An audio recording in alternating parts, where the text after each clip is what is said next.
Hey guys, all right, so I am working on something I'm going to be using for work here. I'm also going to be using it for fishing, working on cars, whatever. So stick around and see what you think of it. Leave me some comments of ways you think I might be able to improve it as we go along, and see what you think. So I've got one of these Craftsman Tradestacks, and I have purchased, this is, it's got a USB, I think this one's, no, this is 12 volts, 12 volt socket, 2 USBs, power switch, and power voltage meter. But the way this crazy thing is designed, it doesn't leave much of a lip around the outside to mount with. So I'm going to take them out of this mounting plate, and it's a 3/4 hole. I've got a 3/4 hole saw. I'm just going to put them right here in the very front, wire this stuff all up. So see what you think here.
Alright guys, so this is my Tradestack bottom piece that I'm going to be using for fishing, and I'm also going to be using for work.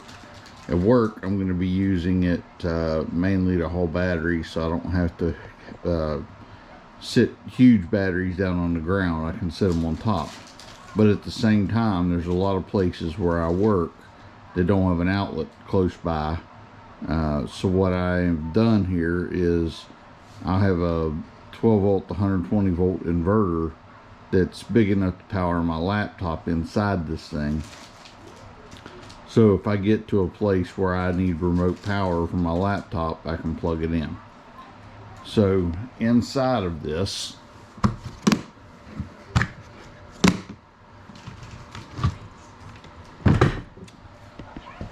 I have got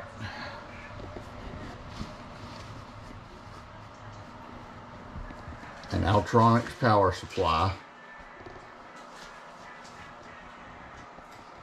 a 12 volt 18 amp hour battery, and I'm using the fused outputs here on each individual output. So if something happens, there's a thermal link there that it'll shut down, kind of like a circuit breaker, and reset itself. So on the front, when I power this thing on,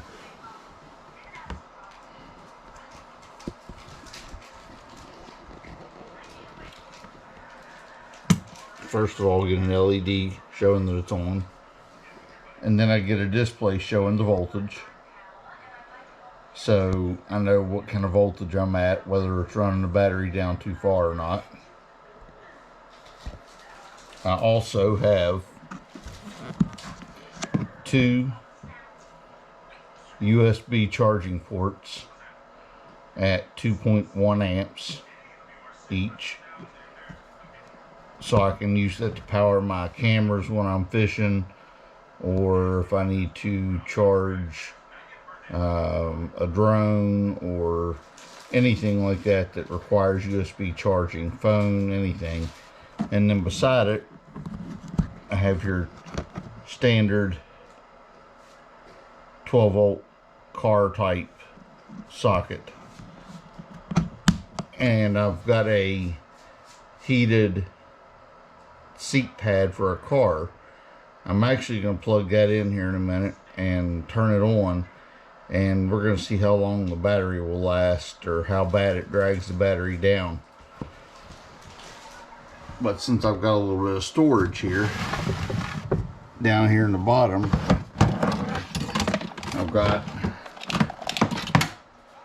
just this little 120 volt USB inverter, so I can plug that into my car socket and give myself 120 volts to charge my laptop. And the best part about it is when the battery gets low, all I've got to do is plug this transformer, or this power cord in, and it will charge the battery back up. So in between each use, I can leave this thing plugged in my van while I'm driving and keep the battery charged on it, so when I get where I'm going, I've got a full charge. Alright guys, so I'm getting ready to turn on. I got my heated seat pad for a car plugged into the cigarette lighter 12 volt port on this thing, and it's at 12.6. I'm getting ready to turn it on here. We'll see what happens. I'm going to put it on high. Okay, so it dropped down to 12.2, so we'll watch it for a few minutes and see how long it lasts. It's already dropped to 12.1. We'll just watch it here and see what happens. I don't think I want to run it less than 10 volts.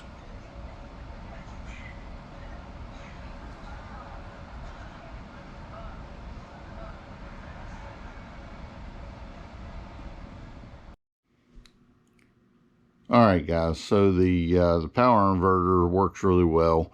I plugged the heated seat pad into it, and the voltage didn't hardly drop at all.